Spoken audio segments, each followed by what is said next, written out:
So there's these things called podcasts. This is called the BlahCade podcast. You are listening to it. I am your host. Shut your trap. He over there, halfway across the world, is Jared Morgan. You last time I looked. I what? Yes, last time I looked, I was Jared Morgan. I believe I still am now, although I don't know. Okay, good. So remember last week when I said that we were possibly not going to be having some podcasts, and that was because I was supposed to be working today, and that was still the game plan until the other day when my wife's Fiat, the dashboard, lit up like a Christmas tree and was doing a disco dance when she started to tried to start the car, and the engine wouldn't turn over.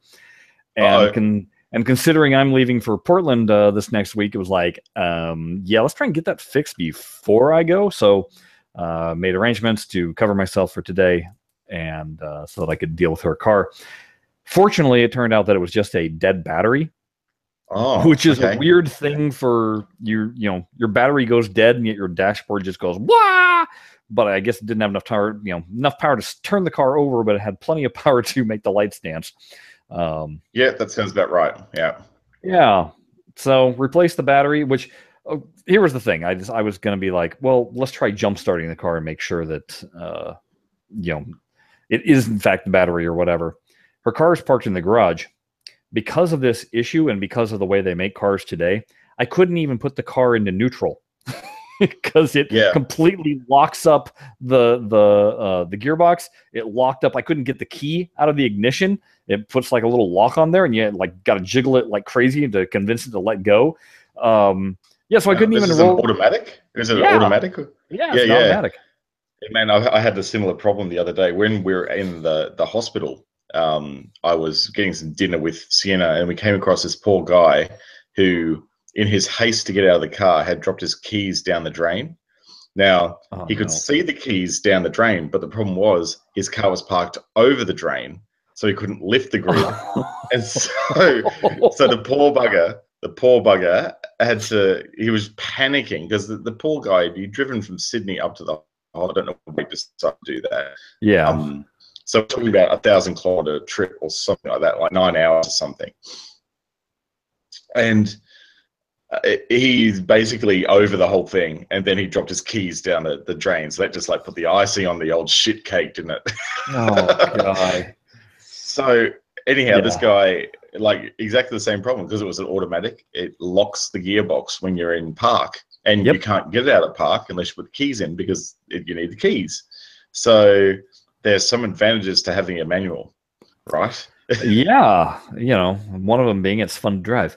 Yeah, that's right. Yeah, I mean, your foot dies when you're in peak hour traffic, but apart from that, it's gets you out of the stuckers pretty frequently. Yeah. So I replaced the battery, and car starts right up. All's great. I go to work, and then I thought all was fine, and then my son informed me. He goes, no, there's a check engine light, and there's this other lightning bolt thing on the dashboard. I'm like, oh. So I go in and look, and sure enough, there's this little lightning bolt, and it turns out it's the electronic immobilizer. I don't know. I can't remember.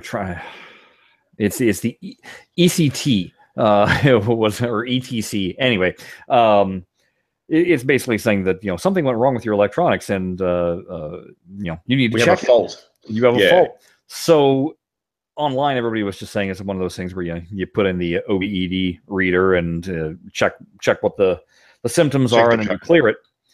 And so I found a place that does it for free, and sure enough, checked it. He's like, "Oh yeah, common problem," cleared it. And he's like, "Just drive around for 15 minutes, and then it'll reset itself, to its current environment, and then you'll be fine." So did that. Okay. So all's well. So now I can feel comfortable leaving for a week and not straining anybody. Good on you for coming back and kind of sorting that out, because that's something that you don't want hanging over your head when you're out of the state. No. Yeah. And it's not like we work Saturdays usually. So it was like, of course, figures the one Saturday that they have a schedule, that's when this all goes down. Need to go. The beautiful thing was, I didn't really want to work Saturday anyway. So Yeah, I could probably understand that. It was a good excuse to be able to use to get out of it doing it. So, man, I'll tell you what, the last week for me has been a crazy week as well. Sienna is now on the insulin pump, which is awesome. Like the level of control we have now with the diabetes is much better than on multi-day injection with the pens. But with that comes the first week that you get on the insulin therapy through the pump, you have to do a lot of configuration to set all the levels right, and that means overnight monitoring and stuff like that. So it's like the whole week, like Tuesday and Wednesday were the days of configuration, and then Thursday I actually made it into work, and then Friday, because Kim was so stuffed after doing the nighttime readings, I had to actually take Friday off and work from home, so I could actually just give it some rest, give her a break. So, man, it's like I've spent more time at home this week than I have at work. It's sort of nuts. I'll be glad when this state of flux is over, and I think that'll be like next week coming. It'll start to stabilize a bit, so that's good. Good. Hey, speaking of states of flux, you know how last week we were theorizing about when Pinball FX3 would drop? Hey, guess what got announced this past week? Yeah. So what was the date that they announced? September 26th, which is a Tuesday, at least here stateside. That is when Pinball FX3 is going to be a reality, and the Universal Table Pack will be out. So I think we were pretty much right on with our prediction about when we figured that would come out. So definitely looking forward to that. In the interim, I decided, well, you know what? I should probably play these tables that are going away. Or, I mean, it's not like they're going away. Unavailable. Yeah. That are going to become unavailable, and me being me going, I'm not playing Pinball FX2 anymore. So totally. Like, so it's dead to me. As soon as 3 comes out, 2 is dead to me. Right. So I loaded up Zen, and I realized there's a whole bunch of tables that for some reason it says I haven't played. And so I was like, well, let's remedy that. I want to get my little point total number up properly. But I started with Missplosion Man, just for the sake of it. And that table really is wacky. First, I really don't need to hear, was it Candy Coated Panda anymore? I have no idea what you're talking about, man. Never played the table. You never played Missplosion Man? It's, at one point, she sings a Spice Girls song, at least a little snippet. And I went, maybe that's why they didn't. That's probably the reason. That would be the reason why it's certainly not on mobile for sure. If they got that in there. It's literally her singing two lines of it, but it's unmistakable what it is. But anyway, it was one of those things where I was like, God, I don't know what the hell I'm doing. I don't know what the hell I'm doing. And then I kind of figured out what I was doing, and then I really figured out what I was doing. And next thing I knew, I was running the table and went through the entire wizard mode and beat it. Oh wow! And went from being not very well placed amongst the friends group that I have on Steam to smoking them. I think the top score had been 250 million amongst my friends, and I posted 500 plus million. So that's going to be a long march. Long march to catch that. Yeah. How long did that take you? I don't know, probably 20, 25 minutes. Something of that nature. No, it's not long. I wound up running through the wizard mode I think 2 times during that playthrough. It's an interesting table in terms of the very first mission that you have to do. It's like these glass panes pop up, blocking the lanes, and certain lanes are open, and obviously it's the only way to break the glass is by having the ball come from behind and smashing through the glass. So it's hit the proper lane and it'll go where it drops. That's where it smash the glass. Once that glass is smashed, well, that's a lane now that you need to target in order to smash another piece of glass. But unfortunately, it's a timed mode. And the first time you hit it, you're not sure what you're supposed to do or where you're supposed to aim. And then the mode ends. And you're like, oh my gosh, there was no time. But once I got my aiming down, I was able to get through it fairly quickly. The mode after that, it's escaping what I had to do, but it also was a bit tricky and also timed. But then the next couple of modes are fairly simple. They're not timed. They're multi-ball modes, and you can just rack up a ton of points if you can start hitting jackpots over and over and over again. Which, having played Ripley's Believe It or Not enough times, and to where that's a table that if you shoot, one jackpot lane, it goes dark. You got to shoot all the other jackpot lanes in order to relight every single jackpot lane, right? But you got to get good at juggling multi-ball with that, and that's exactly what this was. It was okay. I've got multi-ball going, but I need to be targeting those specific lanes. Once I got those lit, then everything else light up again, and I can start all over again with my jackpots. And that was where the big money was for scoring, and I had a really good run on that. Yeah, right. But so then I was looking at some of the other tables that I hadn't touched in a long time. It was things like Rome and Pasha. No, actually, Pasha I had recently played. It was V12. I played Secrets of the Deep. Oh, what is up that table? It's very boring. Those tables are just like it's actually not a bad thing to see those ones go. But they're not going. They're staying. That's right. They did announce those packs, didn't they? Yeah, they did. The ones that I believe it or not, I still didn't. Because I got onto this kick of, I'm going to eliminate the tables that I haven't played. So therefore, I didn't put in a round of South Park, which I'll make sure I do get that in. For old time's sake. Yeah, and like I said, Ninja Gaiden and Street Fighter 2, those never made it to Steam anyway, so I'm not going to be playing those. So the only other one beyond that I'd have to play is Plants vs. Zombies. And I'll play some Super League just for the fun of it. Yeah. I actually, on the subject of all things Zen, I follow a guy on Twitter called Mel Kirk. And Mel is one of the guys who works for Zen. And he was saying about the, just in general about Zen and the tournament stuff. And I said, yeah, based on what we were talking about last week, I said to him in a tweet, yeah, I think this move into the rich stats and stuff is paving the way for a big push into esports. Yeah. And he said we would need to do a bit of work on decoupling some of the tables to make that happen, but it's definitely on the roadmap. So we were right. That's definitely what they're going to be doing. So yeah, that was interesting to learn. Other news that was happening, there was a bit of flurry regarding Ghostbusters, interestingly enough, that we talked about it last week. And also there was a flurry of people having seen it, and I guess it's getting released to Xbox One and PS4 first.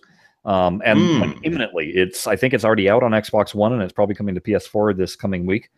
And that's a smart move because we know how hard it is to get these titles onto console. So it's actually better to get them on there first, and then all the other platforms which are trivial to update, like Android and Steam and iOS, can follow after that. Yeah, exactly. So that's good. I think Zombie Yeti from Stern, who did the art for that table, actually saw it on his Xbox, I think. And his comments were that it was very, very well translated to digital as far as the art goes. Oh, that's nice hearing that from the art guy. Yeah, that's right. And I mean, it stands to reason because, they have the CAD files now. They've got all the digital assets, so they can really make them pop and make them visually appealing. So, yeah, that's interesting to read. So, yes, he actually had a screenshot of it on his big widescreen TV with Ghostbusters standing next to it. And I go, I don't know about you, but I'd probably be playing the one standing next to it than the one on the screen. But, for comparative purposes, I guess you have to play the one on the screen. Yeah. But yeah, for comparative purposes. The screenshot I saw of it looked pretty solid. Like it looked like the Stern tables have been released already. I will be interested to see how this performs on Android, because even on my Shield tablet, which is still one of the best tablets for Android out at the moment, even though it's 2 years old, a little bit on things like Star Trek, for example. Like I'm getting jitters, and I had to close everything in the background just to make it work. So there might be a performance pass that's also been done to make it less jittery in Android, because I think they would have had to, because Ghostbusters with all the extra stuff on it is a pretty visually intense table. But anyway, it's good to at least it's for all those people that are saying, oh, it's never going to come, it's vaporware, blah blah blah. It's in people's hands right now, some people's hands. So there you go, folks. It's on its way. Something that me and Jared were privy to see was a video. Ooh, little disco dance going on there. That's the CGM. No, that's I wish. But that's seeing the CGM alarm telling me that she's at 15.8 millimoles. So she's going up because she's just had breakfast. So that's how it works. There you go. Yeah. So me and Jared saw a video of something that Farsight is working on, and that is they're doing a lighting pass, or probably a whole art pass. Who knows what it is exactly? But it was a Brad of Pinbot. And let's just put it this way: it was lights out, completely dark. Welcome to the light show, folks. For all of you that said why, this is one of those tables that is widely renowned as having one of the better light shows out there, and people were kind of bummed. I mean, even upon its initial release, when it was the sixth table available to us, people were like, "Oh, but the lights! I was hoping for more." This thing looked fantastic. I mean, it looked great. Blown away by the light show in this thing. I've never actually played this game in the dark before. I've played it plenty of times for real in the arcade. Yeah. But never with the lights off. And geez, that light show is a dynamic piece. I tell you what, they have really synchronized everything in that light show. Yeah. To the action on the playfield in the back glass. And speaking of the back glass, that's something that was a little bit new as well. Completely animated. So all the lights are in sync with everything going on the playfield. That looked really good. And we kind of know the reason for that, but we kind of also can't mention the reason for it. Well, I think we already have in the past. So if you go back, I think so. Yes. So okay. Well, I believe you're good at deducing things, maybe you'll figure it out, but I don't remember if we did or not, and I don't want to get in trouble for saying. But yes. Yeah, no, it looked great. It looked great. So it was interesting because there were some people all of a sudden, and it kind of was related to the Ghostbusters bit, but where some comments were coming, once again, bashing on Farsight, saying, what are they doing? And the game is on a backslide and going downhill, to which I was like, what are you talking about? It's firing on better cylinders than it ever has. What's your deal? And so on the heels of Black Knight, it looks like this might be the next table that hopefully gets rid of the baked-in lighting. That was that's the thing. It looked great when we didn't know anything about dynamic lighting, and once we knew dynamic lighting, it doesn't look so hot anymore because it fights with the dynamic lighting currently. Right.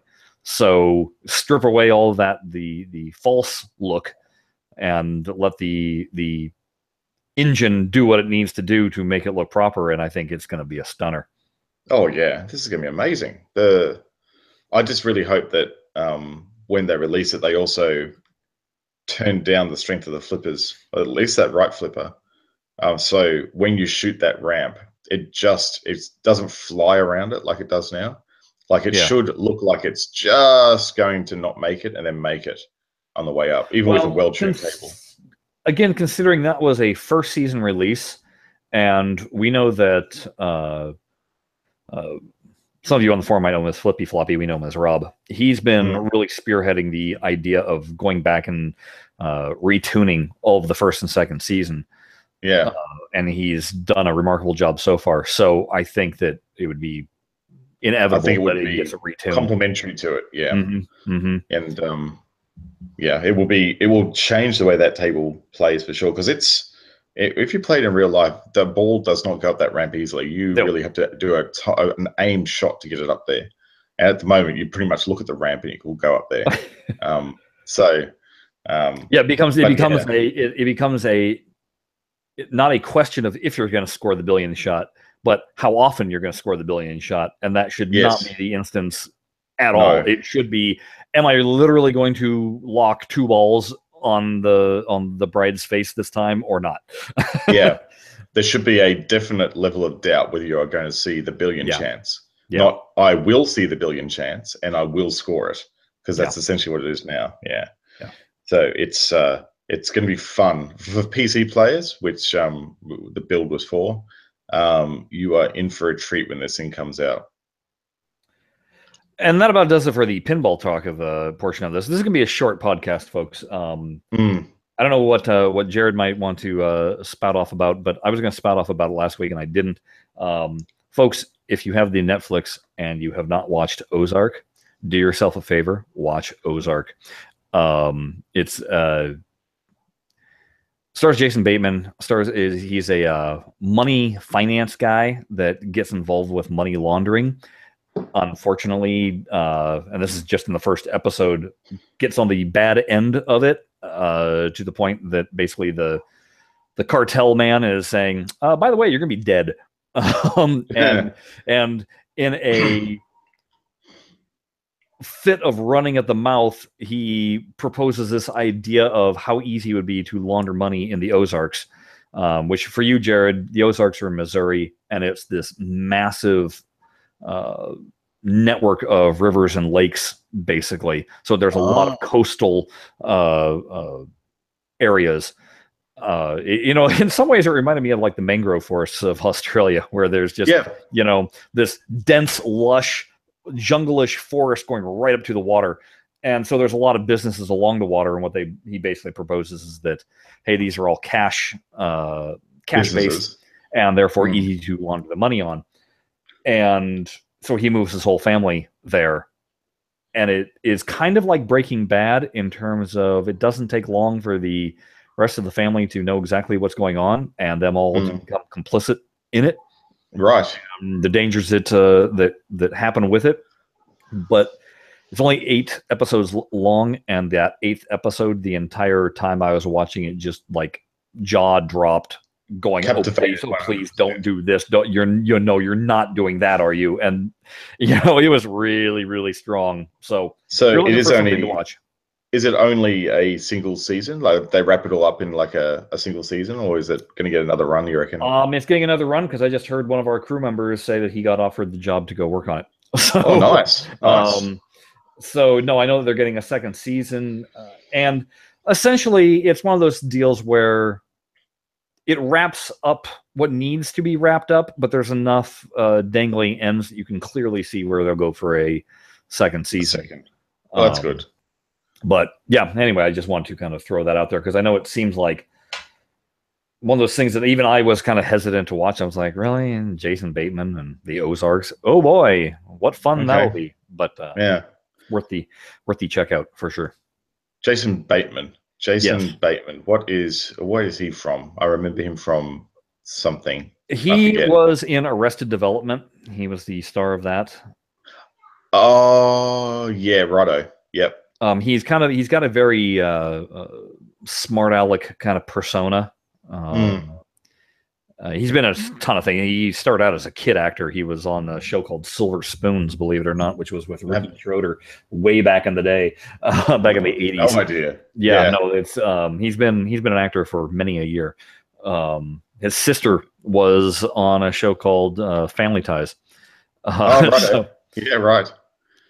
So yeah, no, it's that's why I say though it's one of those things where you just kind of like go, and it's just. It's the same thought that I had regarding Breaking Bad and Bryan Cranston, where I went, I'm not going to watch a show with Malcolm in the Middle's dad. That doesn't look interesting. The guy's a comedian. Why should I care?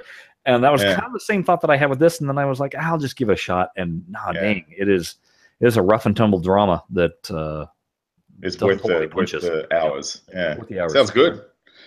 Yeah, of course. It will probably come out here in a couple of months, I'd imagine, on Netflix here. They'll get the rights to it. Meanwhile, I'm also desperately avoiding spoilers for this last season of Game of Thrones, which was particularly difficult considering that the director that we just finished up with was the director of the season finale of this season's Game of Thrones. Right. So Okay. everybody was rushing up to him and asking questions, and I was having to turn around and beeline away so I wouldn't hear anything. Yeah. And Man, everybody's that's just like, tough. just order HBO Go. And I'm like, you don't understand. I buy the discs when they come out, so I gotta wait. Yeah, I've got to wait. Yeah, I want the discs. I want the Yeah. disc. And everybody's like, dinosaur. I'm like, sorry, I like physical media. What can I say? Who owns discs these days? I mean, really, you know. What you're doing though is you're doing a service for society when the robots take over the internet, and Right. we no longer have access to any of the stuff we used to have because it's been censored because robots don't like it. Yes. So you'll be able to watch Game of Thrones over and over again, while everyone else will be going, "Geez, my HBO Go subscription no longer lets me do that." So because the robots say no. It makes me think of you familiar with Cowboy Bebop? Oh, slightly, yes. Slightly. It's a Japanese anime. Came out in the late 90s. Anyway, there was an episode where they get delivered a video cassette, and they have no idea what this even is, right? And so they go back to old Earth, because Earth has basically been the moon exploded and pretty much ruined Earth. But they go back to old Earth, and somebody tells them, "Oh yeah, you got to go down to this, these ruins, and in there you might find something." So they go hiking on this whole expedition, and they come back up with this machine, and they go to shove the tape in, and it's beta. And not VHS. and so they got to go crawl all the way back down again to find a beta machine. They bring it, they hook it up, and they're hooking it up with this guy that's totally into these antiques, basically. And they start watching the tape, and all of a sudden it goes warbly, like the tracking was off. And the guy just takes his boot to the machine and like kicks it, and the antiques guy's like, "No, what are you doing?" He's like totally freaking out over this because it's like, oh, stupid technology's not working. Come on. But so yeah, that's what I imagine will happen. It'll be like me having to go find a DVD or Blu-ray player in the rubbled mass in the ruins. In the ruins. Like, dodging endoskeletons with guns, right? And first I'll come back with a Laserdisc player, and it'll be like, no, that sounds good. Then I'll come back with the machine, but I'll only have RCA cables. And they're like, no, you need an HDMI cable. Yeah, that's right. And then you'll need like the special optical transference cable that's used now, but then you need to get an adapter so you can actually use that with the HDMI cable. Yeah, it's kind of like when I tried to explain to my kid that he's got his Nintendo DS, and back in our day, and I was in college for the Game Boy. Yep. Like, not only was that thing not backlit, but you would have to, either have a light shining on it. But if you were playing in the car before they came out with the light, for the front of it, you'd be playing and it started to get dark, and you're holding it up to the car window and hoping that the street lamps would light you enough that you could still play. Yep. When he was really young, he asked me, he goes, "Did you grow up when it was black and white?"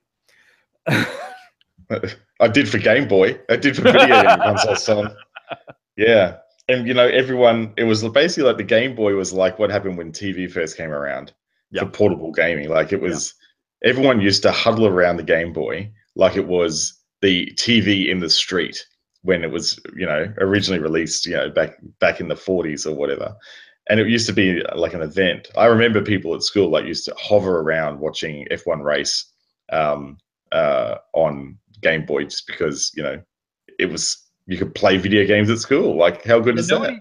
I don't remember anybody hovering around me when I had my Mattel electronic hockey with where a single LED blip stood for your player and a blinking blip stood for the puck that was bouncing around, and somehow your imagination filled in all the all the other massive gaps. It's amazing what we put up with. Yeah, the Nintendo Game & Watches, man, they were like that no one ever really gathered around to watch those. No. They were really a personal pursuit.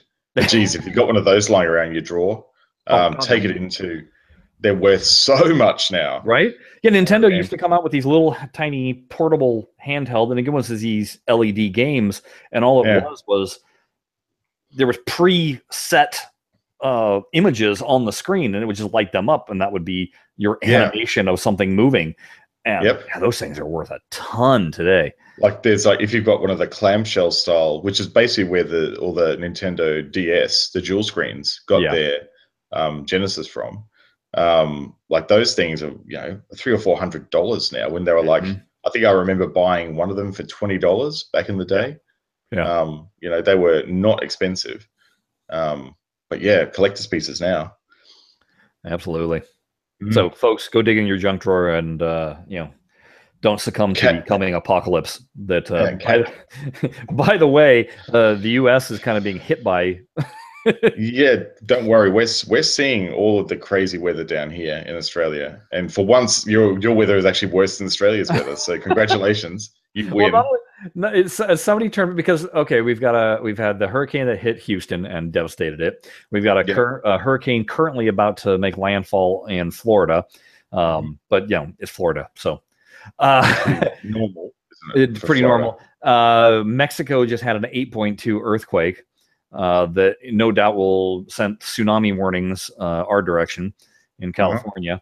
So somebody tweeted out, they said, it's kind of like when you were playing Sim City and you got bored with the game and just decided to throw every single disaster you could at the board to wipe it clean. Yes, I saw that tweet as well. I mean, yeah, it's about right, actually. It's like, I'm bored. Let's just like unleash hell, basically. Yeah. So yeah, our thoughts do go out to those that are devastated by all this. But yeah, please stay safe and listen to your local authorities, because they don't say things just for the hell of it. You know.